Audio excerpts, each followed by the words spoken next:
Kamil. Kamil. Kamil kí ló sọ? Kamil kí ló sọ? Kamil. Kamil. Kamil. Kamil. Kí ló sọ? Kí ló sọ? Kí ló sọ? Kí ló sọ? Kí ló dé? Mi gbọ́.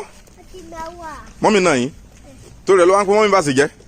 Àkódà má pẹ́ mọ́mí bá sì jẹ́ mọ́ o. Ta ni kòkòrò máa jẹ? Kòkòrò máa jẹ mọ́mí. Kí ló dé? Mọ́mí náà yín. Kí lẹ̀yin ṣe tí mọ́mí fi nà yín? Kí lẹ̀ ṣe?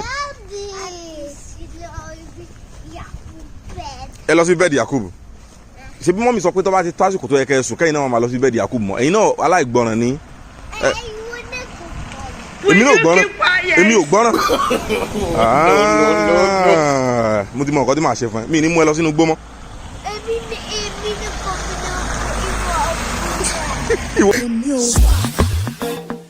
Kindly subscribe to our YouTube channel Yoruba Pikin and remember to hit the notification bell to enjoy more of our videos. Thanks for watching. Bye. Ó dàbọ̀.